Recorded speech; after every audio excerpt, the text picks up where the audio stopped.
The classroom experience has changed, and the force driving that change is technology. Whether it's for content delivery, grading, feedback, or student engagement, technology and online learning is reshaping the way that teachers teach and students learn. This course introduced the class to the Quality Matters Higher Education rubric. This workbook was a place where we could read the specific standards and then look for evidence in our own courses and see if we're meeting the standard.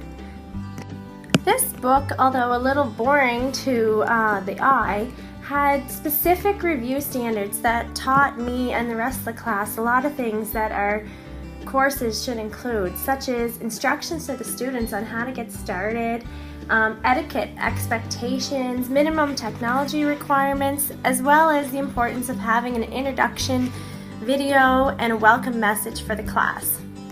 During the first class, Todd asked us all to make a website on Wix.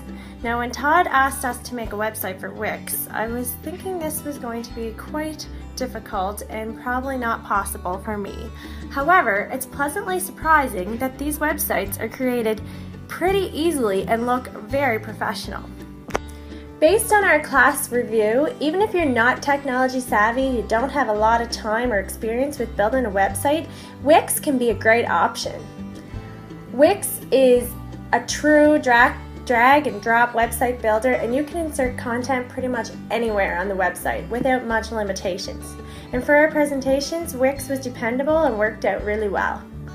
One of my favorite parts of this course were Todd's Tech Talks.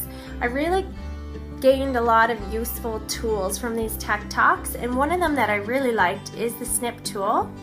I have it on all my computers that I use, and it's just really handy when you want to send an email to someone or point something out or edit something on a web page.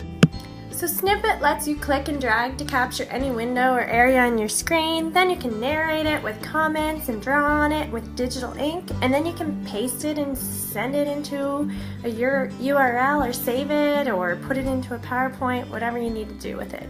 It's pretty cool, and it literally takes 15 seconds to download on your computer.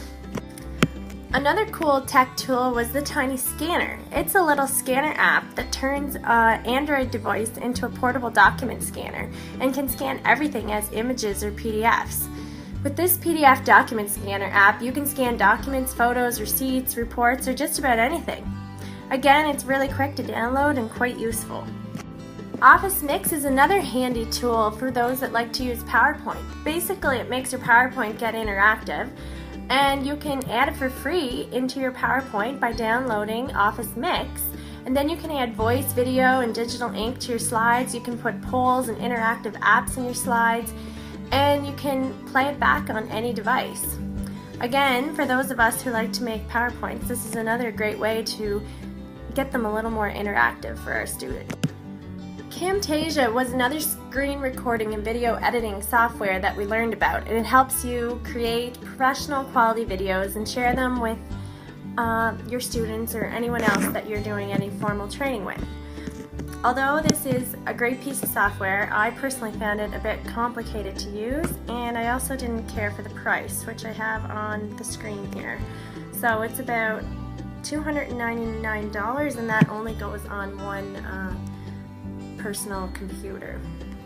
So we did try this out in class, and we did find out that the free version actually has a watermark on it, but for those of you that are a little more techy than me, you might want to make the investment for this quality screen recording software. So we did find some free, fast screen recording apps and software such as Screencast-O-Matic, and this one is free to use, or you can pay $15 a year, and it's quite simple. And another one that I really liked was iMovie, which you can get on your Mac or your iPad, and it was another simple way to do some recordings that you might need for your educating and businesses. We also spent a great deal of time learning about the flipped classroom, and we all got to try out flipping the classroom. So what is a flipped classroom? It's a new method of teaching where we're turning the traditional classroom on its head. The flipped classroom basically takes traditional teaching methods like delivering instruction online outside of the class and moves the homework into the classroom. As with anything, there's pros and cons to the flipped classroom. One con is there is significant work on the front end, and there is a concern that implementing a flipped classroom adds extra workload to us, the teachers. One thing I found is that the taping and uploading of lectures took a lot of time and skill that I wasn't so proficient in. Here's some pictures that show some of my emotions during the time of creating my videos. There are also lots of pros to the flipped classrooms, and just to name a few, students have more control. It promotes student-centered learning and collaborations. Lessons and content are more accessible and they can watch things over and over. If they miss a class, they can easily catch up. It's more flexible. And they also have more access and it can be more efficient.